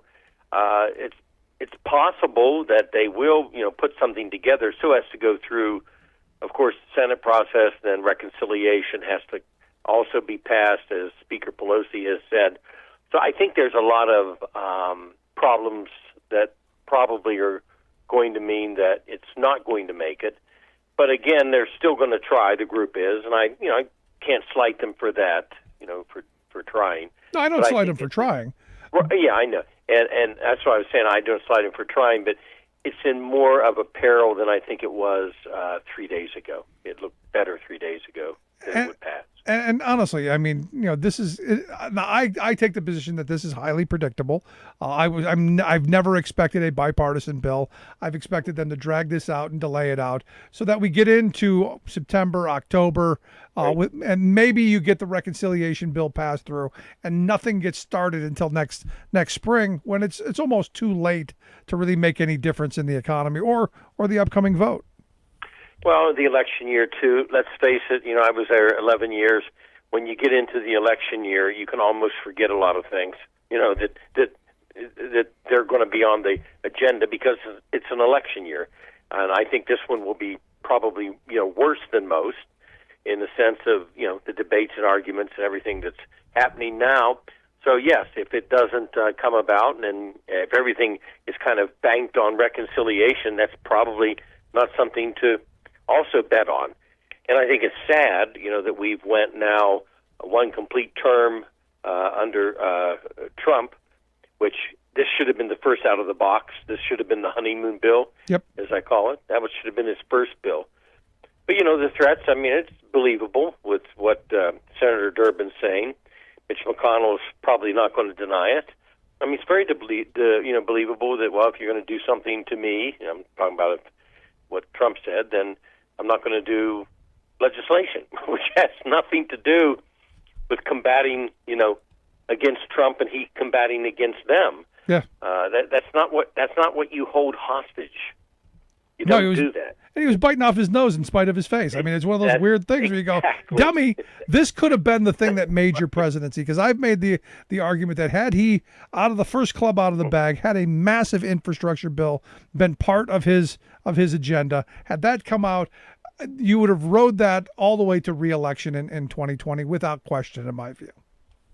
You're right. Had he done an infrastructure bill and had he simply contained himself with COVID, when it started, after he made the hoax comment even, he still had light of day. When he first started the press conferences, and then he, of course, did them himself and, basically did him in.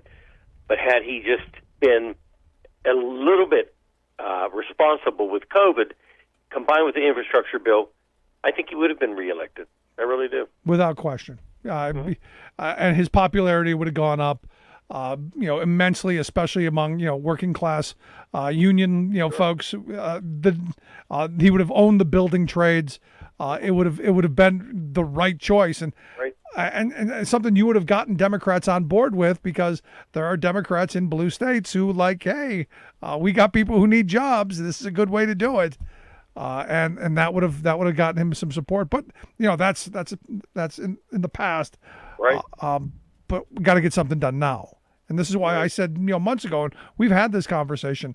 I say you give them a couple of weeks and then you just move it. I understand that's not generally how DC works, because it's always, grinding things out. But you're only got the keys to the car for a little time until that next election cycle comes up. And if you don't get it done now, it doesn't get done. Right, and you throw it up for a vote, and then I always argue on this one. Throw the infrastructure bill up for a vote and dare somebody to vote against it. Yep. That's in a key state, in a key position. Just dare them to vote against it. Yeah, it's just incredible. Now, Democratic Senator Mark Warner told Fox News that he would support a small carve-out, not on infrastructure, but a small carve-out on the filibuster to pass voting rights legislation. He said if we have to do a small carve-out on the filibuster for voting rights, that's the only area where I would allow any kind of reform. Can you carve out just for voting issues? Yes. You actually can, and I'll tell you the precedent of it. Think about this. Remember when they carved out for judges? Yep. Mm-hmm. Oh yeah, this thing, and I, people call me every week. I get a call from somebody that says, "What is this thing? Where's it at in the Constitution?" It's not. It's a 1927, if my memory serves me right, Senate rule that was created to get things, unstuck at some point in time. Then they created this filibuster cloture vote. They did all of this. This was a self-generated Senate deal that's lasted since the 20s, if I remember right. Right. And so at certain times they have carved out. And so Senator Warner is right. They could take a small carve out to pass the voters' right legislation. That's what they could do. Now, just in general, though, if you're going to have the carve out for that legislation, I'm trying to sit here in my mind, Rick, and think, okay, you have to have all 50, of the Democratic side, because no Republicans would say, "Oh, sure, we'll do a carve out for that." They're not going to do that unless they were offered some other kind of deal and having some kind of carve out they want. Then you get into a real you open bad, Pandora's ugly, box. Yeah, stinky, bad, horrible situation. So they can do it, but eventually this filibuster has to go at some point in time, whether it's now or another Senate or whoever's controlling what. Eventually, this thing has to go. And I predict that it will the next time Republicans take control of the Senate, because the Democrats have already laid the groundwork for it. A lot of them are still on the, hey, we have to get rid of this. They've already laid the groundwork. It's time to now just get rid of it because it's gone the next time the Republicans take the Senate. Right. And now it was interesting what Senator Warner also said. He gave caution against the Senate morphing into the House, where the majority party holds enormous sway over legislation. Now, I'll just answer that in one way. What is wrong with that? Okay? Hey, I was in 1994, I ran. We were the contract with America or on America, however you want to look at it, one way or the other. Gingrich became the speaker. We had 218 votes. Guess what? Out of 435, you passed things, right? Okay. Did that mean that the Democrats never retook the House again? No, it didn't. They did. So I don't understand the second part of when Senator Warner said, you don't want to be like the House where, you've got this one party majority rule. Well, it's called the elections, and you elect more people. And look, the House is close now. So I don't think it would be bad if the Senate became like the House in this issue. A little bit. Yeah, no, the only thing that gets stopped is progress. Good ideas go there to die. And look, I'm not someone who says get rid of the filibuster entirely. I would like to go back to what I was led to believe as a kid was a filibuster, which if you really had an objection to something, you held the floor and nothing else got done. For me, that's what the filibuster is. Or am I wrong? No, it's what it was supposed to be or intended in principle to be. You have the famous Strom Thurmond filibuster against, it was sad against civil rights, but he did do it. He actually, what did he talk about? Was it 24 hours? I forget. That was longer than that. Maybe longer than that. I don't know the history of it, but I know he did it. And that's what you think about when you think about, the filibuster. Personally, I'd just rather see it all go away. And, of course, I was a creature of the House where 218 votes, and you did it. And then, if let's say that the filibuster vanishes tomorrow, and the Democratic side passes, X amount of legislation, and if you're a Republican, then you say, okay, I need to work harder to get another senator elected in the state. That's how this runs in the process. Not to have some kind of rule that tries to make equity in a body, and I just don't think the filibuster makes equity. I think it makes a train wreck. It ties things up. Yep. No, we don't get things done. Look, if you've got a bad idea and it gets through, that's what elections are about. You go back, you undo the bad idea. And maybe you don't ever win another election again because of your bad idea. And maybe we become a little bit more reasonable. Right. But no, I want to see them going back to the days of a talking filibuster. To me, that if it's that bad and you want to hold things up, I want to hear why you're against raising the minimum wage, or I want to hear why you're against workers not being able to organize, or why you're against paving roads and bridges, or getting kids access to a community college education, or why Granny shouldn't have dignity in her retirement age and help build an infrastructure to help folks in their old age. I don't know. I want to hear people tell me why they're against it. Right. And if they really wanted to be statespersons, then, because both sides, when they take power, say get rid of the filibuster. The Republicans do it, and you're right, they'll do it next time. Sure. But I would like to see them all come together at least and say tomorrow morning, okay, we're going to vote to get rid of the filibuster, and it's going to take effect after the next election, and at least they could stand on record, and then whoever wins or loses, it's over with. The filibuster's done. If they really wanted to, to do something for the good of the cause. Yeah, and pick some weird year like 27 or something. Whatever, yeah. Of course, it's the Senate. They'd probably pick 2065 or something. So. Well, I'll be dead by then, but it'll be gone. Right, exactly. But they voted. They did vote. Now I got to ask you about the big thing tomorrow. The hearings are going to start tomorrow. I guess they're going to have the testimony of 4 police officers, 2 Capitol policemen, 2 Metro DC cops. Do you think this is going to matter? Well, let me go to the substance and then the politics first, because it's changed a little bit since you and I talked last week because of a statement by McCarthy, the minority leader, which he should have tried of all his best to avoid calling his own members' names. But having said that, the substance tomorrow, which I think this will be more significant of the 4 individuals tomorrow than it will be of what any member either side of the aisle, I think, will say. Because you're going to have 2 of the security detail people for the House, and you're going to have 2 Metro, I think it's Metro D.C. Police officers, and they're going to talk about what happened. They're going to, they're going to say it wasn't friendly tourists taking selfies. They're going to talk about some, really bad things that I think the average person in the country is going to hopefully relate to. So as the other side, the Republicans will make statements because they're not going to be on the committee. That'll be made statements, and then the Democratic side will make, counter statements. But I think at least tomorrow, this will be a more paid attention to, let's say it that way, part of the process.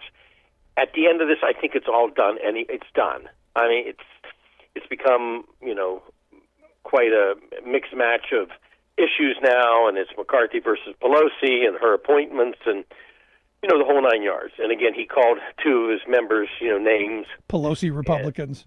Pelosi Republicans, which he should have avoided that. Keep the argument directly to the Speaker and into the commission, and what he thinks, not to start with his own members, because now he's going to have a battle back and forth with his members. But I don't think, Rick, that this is going to be something of, shock and awe substance. No, I don't think so. No, the statement that came out today, Betty Thompson said that, basically everything's on the table. They're going to, right. They're going to, if they have to call members of Congress, they're going to subpoena them and do all that stuff. Mm-hmm. Do you foresee a member of Congress ever testifying in this? I only see them testifying if they want to. Good luck on subpoenas.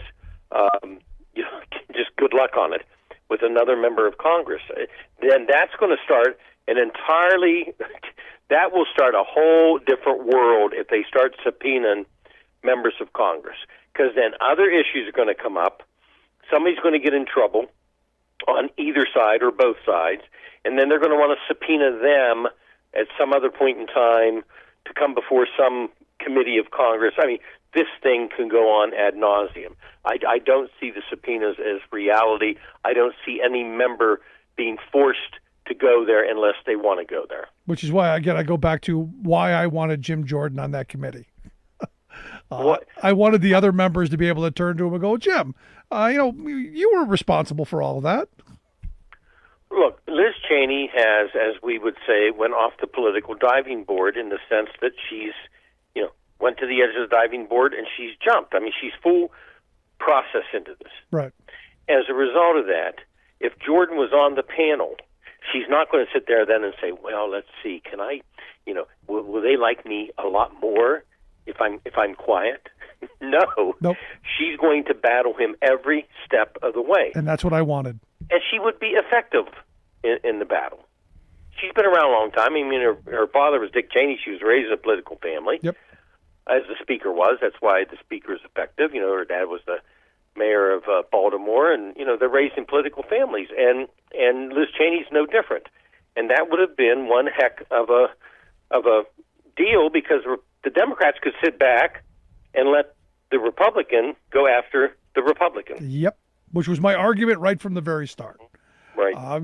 Look, do I want traitors on the committee? Do I want people who aided and abetting? No. But that dynamic right there, because you're never getting them subpoenaed. You're never going to get them in a witness chair. Having them on the committee and turning back on them and their questioning and all of that, I think that's what I wanted to get to. So just so I can wrap this up, you don't think the investigation is going to lead us to the people who I think are really responsible? Those are the folks who paid for all this. I want to get to the moneyed people who funded all these networks, these militia groups, all of these groups that were there. That's where I want to go. I don't think that's going to happen, but I'm curious your thoughts. I don't think it's going to happen at all. Look, they've got the FBI, the CIA, the NSA, and everybody else under the sun looking at this whole deal. Number two, I think that the judge was not harsh enough on the first person to be to be sentenced. That makes a lot of people talk. Yep. You're sitting there and, oh wow, he got 2 years, and I was involved deeply in this. Hey, feds, let me tell you who gave me the money. Okay, you're going to have them talking. So I think that the government itself investigating it's going to get people talking about the money sources better than the committee members. But then again, there's a tragedy in all this, and there's been recent rulings about nonprofits and charities and 501c3s, et cetera. There's no light of day on these anyway. If they point to a person that has a PAC, you can't even find out who gave them money anyway. Thank you, Supreme Court. Yes, if it's a charity, it can be, you can twist and manipulate these any way you want to do it, and you can't find out. So I don't think that the committee will. More likely, the Justice Department will find out some bits and pieces from people who do plea deals. Prediction on this at the end of it. You're always good at that. What's your prediction? What the outcome is this going to be? So we can save this in the archives so that in 2 years when we finally go back and look at it, Bob predicted the whole thing. Any predictions? Well, I just think that basically nothing will come of this commission finding out something shocking and new. It will be, for the archives to debate, about Trump and about the people that attacked the Capitol. The Republicans will then, for the archives, blame all of this on Speaker Pelosi. They do have to remember that Mr. McCarthy, the minority leader, is also part of decisions made on security. I kind of want to remind them of that because I was, chair of House Administration working for the Speaker, and then at that time the minority leader Pelosi had, Steny Hoyer and others who were in on the process. So if they're going to blame Pelosi for this, there's going to be some blame to McCarthy also. That's just how that process works inside of there. I know they communicate. So having said that, not much is going to come out of this. Wrap it up, move on to other issues, and hopefully, pass budgets and reconciliation bills and infrastructure bills. I just don't. I think this just goes in the file drawer of history. Bold prediction, but I don't necessarily disagree. Bob, as always, great stuff. I appreciate the time. Thank you, Rick. Our good friend Bob Ney. And look, I want to believe that this is going to, ferret out the people who funded all this and hold people accountable. I want to believe in our system. I do, desperately. History has shown us otherwise. And yeah, we're going to throw some people who did dumb things and did try and overthrow our government, the criminals that they are. They're going to deal with them. But the people who pushed them in that direction, the people who funded the misinformation campaigns and all of the stuff that they've been spoon-fed all these years, no, they're not going to be held accountable one bit. Love to hear your thoughts. You can email me, Rick at thericksmithshow.com. Quick break, right back. Stick around. You listen to The Rick Smith Show.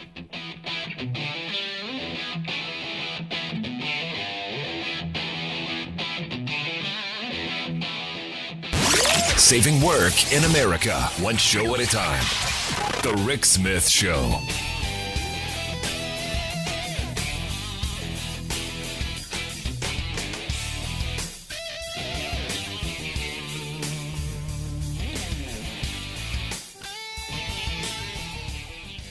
I'm Rick Smith, and this is Labor History in 2. On this day in labor history, the year was 1903. Labor leader Mother Mary Harris Jones was leading a march of children laborers to President Theodore Roosevelt's summer home in New York. The long march had began 20 days before in Philadelphia. Mother Jones was hoping to draw national attention to the plight of child workers. The action caught the public's attention, and across the nation, newspapers reported on the March of the Mill Children. All the way in Leadville, a town in the mountains of Colorado west of Denver, the Herald Democrat carried the story of Mother Jones's East Coast March. The paper's July 27th article began, quote, "It is a pathetic spectacle. That little army of Mother Jones, marching through the broiling heat of summer, lay a petition before the president. She says truly that her errand is as vital as any which takes persons to Oyster Bay. She comes to please the cause of the child laborers, and to emphasize her protest, has with her several score of ill-clad, puny children, the result of the enforced work of these children in factories.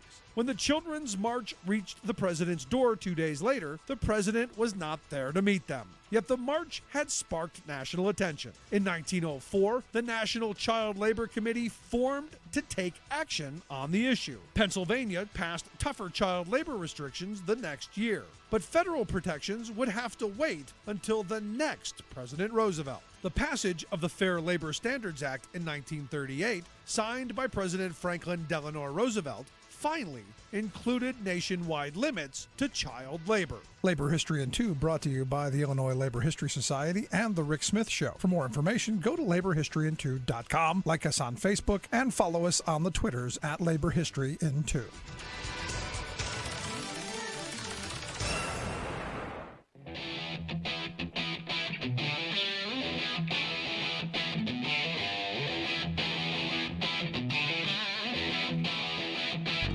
Welcome back to the Rick Smith Show. Now, here is Rick Smith. Got a couple of emails during the break that interesting. Look, I hope I'm wrong. It's like anything. When I take a position that's counter to what the experts are telling me, that yes, we're going to get to the bottom of it. Yes, we're going to hold people accountable. When I run those ideas, I hope I'm wrong. I hope I'm wrong. I hope there is accountability. I hope we do add a wing onto San Quentin, the Trump Memorial wing, and hold all the criminals accountable. I would love to see perp walk time and time again. But again, I go back to what I learned in 2009.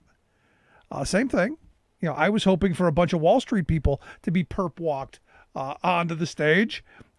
Tried in a very public way of how they ended up screwing the working class out of trillions of dollars, and then locked away for safekeeping to keep away from our economy for generations to come. That was the hope. We didn't get any of that. There were no perp walks. In fact, what we did was bail them out. We gave them bonuses. And this is the lesson that Republican politicians have learned. Democrats aren't going to hold them accountable. Look, Republicans, they're like pit bulls. They are attack dogs. They spent all that money on going after Hillary Clinton over Benghazi, when, for me, the finger should have been pointed right back at them for defunding our ability to protect those people. But that didn't get the message. That was not the mainstream message, because, look, the Republicans have the bigger microphone. They always love to say, oh, no, the liberal media. There's no liberal media. There's a corporate-controlled media that does the whole both side thing, but there's no liberal media. There's no Fox News on the left. There's no OAN on the left. There's no, go down the list of all of the moneyed organizations out there, and we don't know who funds these things. because they're out there they've got a separate agenda. Democracy is not their agenda. Good governance is not their agenda. Getting you good jobs with decent wages and healthcare, not their agenda. Making sure your kids have opportunities, not their agenda. Making sure you get healthcare, certainly not their agenda. Their agenda, keep us angry, keep us divided, keep us fighting amongst each other while the billionaire class robs us blind. That's what they've gotten away with. And, we heard today, two very different views, both friends of mine. David Yankovich, I respect him. I agree with him most of the time. I'm hoping he's right, that we're going to see this testimony and we're going to get angry and we're going to get engaged and we're going to hold people accountable. The Democrats are going to go and do all this great stuff. But then I hear Bob, who, basically told you what he said. Go through, have this thing, move on, get some stuff done. Going to be interesting to see how it plays out. Love to hear your thoughts. You can email me, rick@thericksmithshow.com. If you missed any of today's program, thericksmithshow.com is where you get the podcast, the Rick Smith Show app on the smartphone. Take the program on the go wherever you go. If you missed any of the program, make sure you go there. I'd love to hear your thoughts. Am I right? Am I wrong? rick@thericksmithshow.com. Thanks so much for being here. We'll see you back here next time.